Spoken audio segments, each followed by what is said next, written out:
Seorang ayah tega ingin membunuh anaknya sendiri dengan sesuatu yang sangat mengerikan. Suntikan mematikan.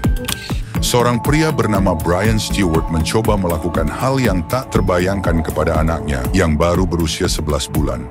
Namun, kejahatannya ini baru terungkap bertahun-tahun kemudian. Bagaimana kebenaran yang akhirnya terbongkar? Ini adalah kisah tragis dan penuh ketegangan dari Brian Jackson, bocah kecil yang harus berjuang melawan kematian akibat perbuatan ayah kandungnya sendiri. Brian Stewart adalah seorang pria yang bekerja sebagai teknisi laboratorium medis di sebuah rumah sakit di Missouri, Amerika Serikat. Dari luar hidupnya terlihat normal, namun kehidupannya berubah ketika dia menjalin hubungan dengan seorang wanita bernama Jennifer Jackson.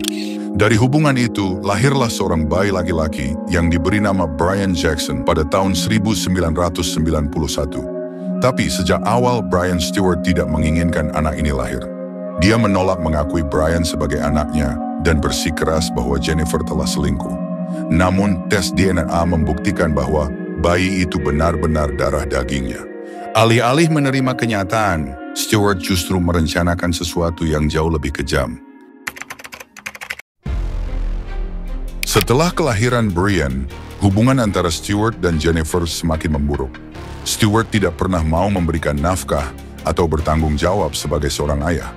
Bahkan, dia kerap berkata bahwa bayi itu hanya akan menjadi beban hidupnya.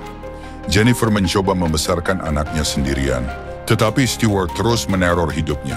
Hingga suatu hari, saat Brian berusia 11 bulan, Stewart meminta izin untuk mengunjungi anaknya di rumah sakit, karena saat itu Brian tengah dirawat akibat flu biasa. Tanpa curiga, Jennifer mengizinkannya. Tapi disinilah rencana keji itu mulai terjadi. Saat Jennifer keluar sebentar, Stewart menggunakan kesempatan itu untuk melakukan sesuatu yang sangat mengerikan. Dia mengambil suntikan dan menyuntikkan darah yang telah terinfeksi HIV langsung ke dalam infus Brian. Ya, dia menggunakan virus mematikan itu sebagai senjata untuk membunuh anaknya sendiri. Stewart tahu bahwa sebagai teknisi medis, tidak ada yang akan mencurigai tindakannya. Dia juga berpikir bahwa efeknya tidak akan langsung terlihat, sehingga tidak akan ada yang menduga bahwa dia adalah dalangnya. Setelah melakukan aksinya, Stewart pergi seperti tidak terjadi apa-apa. Bayi kecil itu terus bertahan, tapi penyakit yang ada dalam tubuhnya mulai berkembang.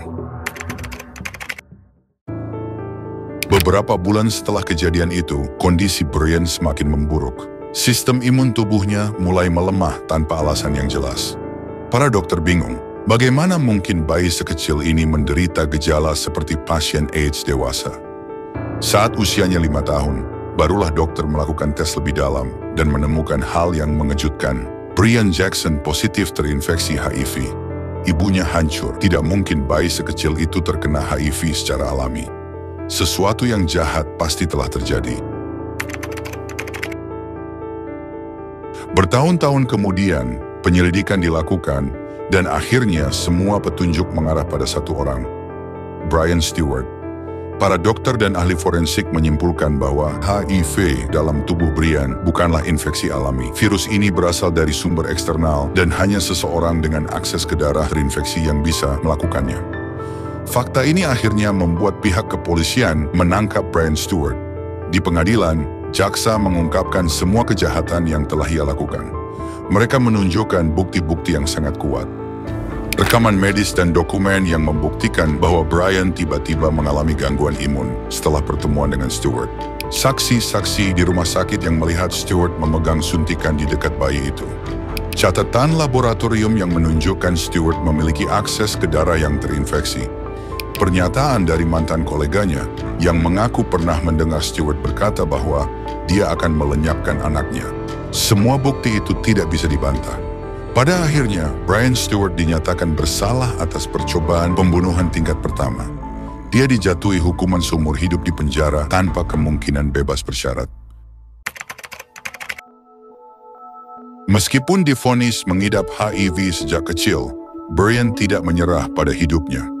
Dia tumbuh menjadi pria yang kuat dan berhasil menjalani hidup dengan optimisme. Ia bahkan menjadi pembicara inspiratif, menyebarkan pesan pengampunan dan harapan. Brian memilih untuk tidak membenci ayahnya. Ia berkata, "Saya bisa memilih untuk marah dan membiarkan kebencian mengontrol hidup saya. Tapi saya memilih untuk memaafkan dan menjalani hidup saya dengan penuh arti." Kisah ini adalah bukti nyata betapa kejamnya seorang manusia yang dipenuhi kebencian. Tapi ini juga adalah kisah tentang harapan, perjuangan, dan keberanian untuk tetap hidup. Apa pendapat kalian tentang kasus ini? Apakah Brian harus memaafkan ayahnya, atau seharusnya dia tetap membencinya?